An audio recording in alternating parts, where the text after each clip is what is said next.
नमस्कार। टीडी कहानी voice channel में आपका स्वागत है।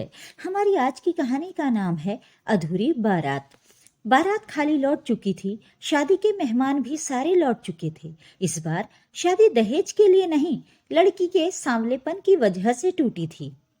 लड़की का बाप सबके पैरों में गिरा था। आखिर बाप था बेटी का, और बेटे से ज्यादा बेटी सम्मानित करती है बाप को, और एक बाप हमेशा अपनी बेटी के कारण सम्मानित होना चाहता है। सगाई के दिन तक लड़के को रजनी पसंद थी, मगर शादी के वक्त उसने लड़की को उसके सांवलेपन के कारण छोड़ दिया। रजनी के पिता खाली कुर्सियों के बीच बैठकर बहुत देर तक रोते रहे। घर में बस दो ही लोग, बाप और बेटी रजनी। जब रजनी 5 साल की थी तब माँ चल बसी थी। अचानक उन्हें ख्याल आया अपनी बेटी रजनी का। कहीं बारात लौटने की वजह से मेरी बेटी। दौड़ कर जाते हैं रजनी के कमरे की ओर, मगर ये क्या, रजनी 2 कप चाय लेकर मुस्कुराती हुई आ रही थी अपने पापा की ओर। दुल्हन के जोड़े की जगह घर में पहनने वाले कपड़े थे शरीर पर। पापा हैरान थे उसको इस हालत में देखकर। गम की जगह मुस्कुराहट, निराशा की जगह खुशी। कुछ समझ पाते इससे पहले रजनी बोल पड़ी, बाबा चलो जल्दी से चाय पियो और फटाफट ये किराए के पंडाल और कुर्सियां बर्तन सब पहुंचा देते हैं जिनका है, वरना बेकार में किराया बढ़ता रहेगा। इधर पापा के लिए रजनी पहेली बन चुकी थी। बस पापा तो अपनी बेटी को खुश देखना चाहते थे, वजह कोई भी हो, इसलिए वजह नहीं पूछी उन्होंने। फिर वो बेटी से बोलते हैं, बेटी चल गांव वापस जाते हैं, यहाँ शहर में अब दम घुटता है। रजनी मान जाती है। फिर कुछ दिनों बाद वो शहर छोड़ गांव वापस आ जाते हैं। गांव में वो मछली पकड़ने का काम करते थे। रजनी की माँ के गुजर जाने के बाद उनकी यादों से पीछा छुड़ाने के लिए शहर जाकर मजदूरी का काम करते थे। अब फिर उन्होंने वही पेशा अपनाना था। रजनी भी पहले की तरह अपने बाबा के साथ मछली पकड़ने जाने लगी। इधर उस लड़के की एक खूबसूरत लड़की से शादी तय हो गई। लड़का बेहद खुश था, मगर उसे भी शौक था कि दोस्तों के साथ शहर से दूर घूमने जाने का। एक दिन ऐसे ही घूमने निकले थे और नदी किनारे मजाक मस्ती कर रहे थे दोस्तों के साथ कि अचानक पैर फिसलकर गहरे पानी में लड़का गिर जाता है। नदी का बहाव तेज भी था और गहरा भी। नदी लड़के को बहाकर ले जाती है। उसके दोस्त बचाने की बहुत कोशिश करते हैं, मगर सब बेकार। इधर एक सुबह रजनी के पापा अकेले नदी पर जाते हैं तो वहां रात को बिछाए उनके जाल में लड़का फंसा मिलता है। वो तुरंत अंधेरे में ही लड़के को अपने कंधे पे उठाकर अपने घर लाते हैं, जहां बहुत मशक्कत के बाद लड़के को होश आता है, मगर सामने रजनी और उसके पापा को देखकर बहुत शर्मा जाता है और तुरंत याददाश्त जाने की एक्टिंग करता है।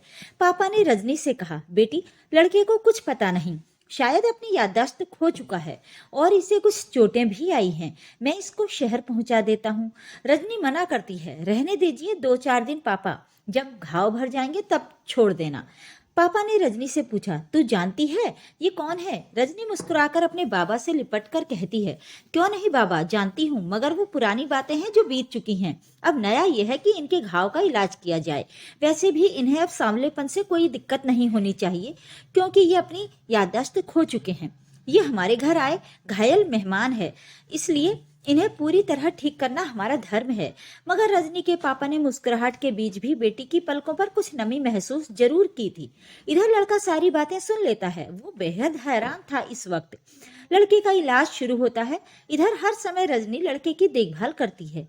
रजनी के ख्याल रखने के तरीके को देखकर लड़के को उससे प्यार हो जाता है। रजनी से हंसी मजाक तकरार होती रहती है। एक दिन जब लड़के का घाव भर जाता है तो लड़का रजनी से कहता है, मैं कौन हूँ, कहाँ से आया, मेरा नाम क्या है, मैं कुछ नहीं जानता, मगर तुम्हारा अपनापन देखकर मेरा यहीं रहने को दिल करता है हमेशा के लिए। रजनी कहती है, आप चिंता मत करो, हमारे बाबा आपको कल शहर छोड़ देंगे और आपको गाड़ी की छत पर बिठाकर नीचे लिख देंगे कि एक खूबसूरत नौजवान के माता पिता के घर का पता बताने वाले को 1 लाख इनाम दिया जाएगा। तब लड़का बोला, मेरा मजाक उड़ा रही हो? रजनी बोली, अरे नहीं नहीं, हमारी इतनी औकात कहाँ जो हम किसी का मजाक उड़ा सकें। अचानक लड़के ने पूछा, तुमने कभी किसी से प्यार किया है रजनी? रजनी जवाब देती है, नहीं, मगर किसी को मैंने अपनी दुनिया माना था, मगर उसने मुझे अपना बनाने से इनकार कर दिया। लड़का बोला, जरूर वो कोई पागल ही होगा जिसने तुम्हें ठुकराने की गलती की है। रजनी बोली, नहीं नहीं, वो एक समझदार लड़का था, पागल होता तो मुझे जरूर अपनाता। लड़का बोला, अगर वो लड़का फिर से अपनी गलती को स्वीकार करके तुम्हें अपनाने आ जाए तो क्या तुम उसे माफ करके उसके साथ शादी करोगी? रजनी के पापा दूसरे कमरे से दोनों की बातें सुन रहे थे। रजनी बोली, गलती उनकी कुछ भी नहीं थी, तो मैं कैसे बिना गलती के उन्हें माफ कर दूं? गलती तो मेरी थी। लड़का खुश होकर कहता है, इसका मतलब तुम उस लड़के से शादी कर सकती हो? रजनी बोली, बिल्कुल नहीं, अब दोबारा उनसे शादी के बारे में सोच भी नहीं सकती। लड़का पूछता है, मगर क्यों? अब फिर क्या उलझन है? रजनी कुछ देर खामोश रहती है और खिड़की की ओर देखने लगती है। शायद कुछ कहने से पहले खुद को संभालना चाहती थी। शायद पलकों पे दर्द पिघल रहा था। अंदर उसके पापा भी हैरान होकर वजह सुनने को बेताब हैं। लड़का पास जाकर रजनी को अपनी तरफ करता है, मगर रजनी की पलकों पर आंसुओं का सैलाब देखकर कुछ कहने की हिम्मत नहीं होती। रजनी अपनी पलकों को उंगली से साफ करते हुए कहती है, उस दिन मैंने अपने बाबा को उस इंसान के पैरों पर सर रखकर मेरे लिए गिड़गिड़ाकर रोते हुए देखा था। मेरे उस बाप को, जो मेरा अभिमान, मेरा घमंड है। पता है, उस दिन मैं अकेले में रोई थी। बारात लौट चुकी थी, लोग आहिस्ते आहिस्ते जा चुके थे, मगर एक शख्स ऐसा था जो अपनी बेटी के लिए सबके पैर पकड़ पकड़ कर थक सा गया था।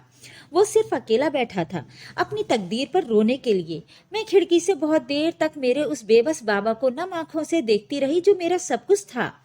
मैंने अचानक अपनी पलकों को पोंछा, फिर ठीक से धोया और दुल्हन के कपड़े उतारकर दूसरे पहन लिए। फिर चाय बनाई। कितना मुश्किल था उस वक्त खुद के आंसुओं को रोकना, क्योंकि उस दिन मेरी जिंदगी लौटी थी मुझे एक लाश समझकर। पर उस समय मेरे लिए जरूरी था मुस्कुराना, क्योंकि सामने वो शख्स था जो मेरे आंसू देखता तो शायद जी नहीं पाता। मुझे मुस्कुराना था अपने बाबा के लिए, क्योंकि मेरे बाबा मेरे राजा हैं और मैं उनकी राजकुमारी। मुझे सांवली कहकर एक शख्स ने मुझे ठुकरा दिया, मगर मेरे बाबा मेरे लिए वो शख्स थे। जब 5 साल की उम्र में माँ गुजर गई, तब भी इन्होंने दूसरी शादी नहीं की, ये सोचकर कि कहीं उनकी राजकुमारी को कोई दूसरी औरत आकर न सताए। अंदर रजनी के पापा का बुरा हाल हो गया।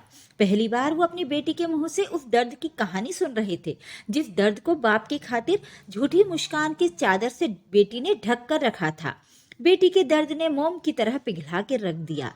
इधर रजनी रोते रोते आगे कहती है, हर बेटी के बाप की जिंदगी और मौत बेटी की पलकों पर छुपी होती है। जहाँ बेटी मुस्कुराई, वहाँ एक पिता को दोगुनी जिंदगी मिलती है, और जहाँ बेटी रोई, बाप एक तरह से मर ही जाता है। मैं सांवली थी उनके लिए, मगर मैं अपने पापा के लिए एक परी, एक राजकुमारी हूँ।